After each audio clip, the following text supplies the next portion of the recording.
sound, huh? The return of a yearly tradition today in central and down east Maine. 4 U.S. Coast Guard icebreakers traveling up the Penobscot River on an ice-breaking mission. Those cutters, Thunder Bay, Shackle, Tackle, and Bridle, began in Bucksport this morning for that roughly 3-hour trip to Bangor. Breaking up the ice in the Penobscot helps prevent flooding along its shores, allowing ice chunks to flow down the river and out to sea. It also keeps the waterway open to deliver things like heating oil. Officials say they had their work cut out for them following this weekend's deep freeze. Still, though, I think they said 8 inches. Yes, is which what they were going through. By now you would think it would be more based on our normal temperatures. I bet we did most of that in the last 36 hours, more or less. And now we're kind of back to where we were in March. Yeah, I'm getting ahead of myself. The Sea Dogs threw me off there.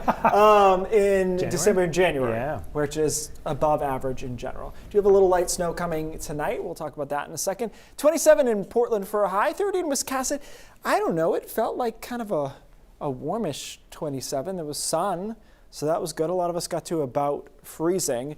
Here's our system that is moving in from the west. It's not a storm, it's just a trough, really. And what you see is what you get with this thing, which is just some light snow in a relatively narrow band that's moving east now with some snow showers into the mountains already. So I think this model has a pretty good handle on it, giving us snow from west to east, but it's light, maybe an occasional moderate burst in there, and it moves quickly. So this is 9 o'clock tonight. And then, by 11 o'clock, it's into the mid-coast and down east Maine.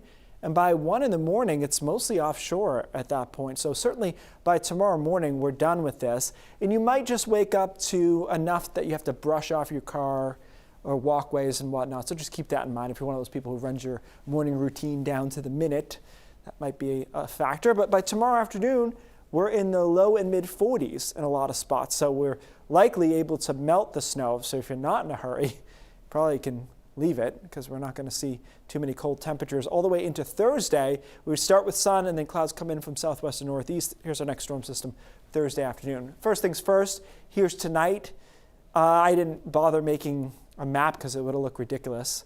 We just set a dusting to 1 inch. And all these zeros, by the way, where there's a contour means that there's less than 1 inch. The model can't read less than 1 inch. So that could be a half, it could be a dusting, but the general theme here is not a lot of snow, but enough to just kind of freshen things up. All right, so Thursday afternoon and Thursday night, this system moves in. I think initially it probably is snow even along the coast, even though this model is warm, but it changes over quickly to rain along the coast. Meanwhile, it's snow inland through the early evening hours.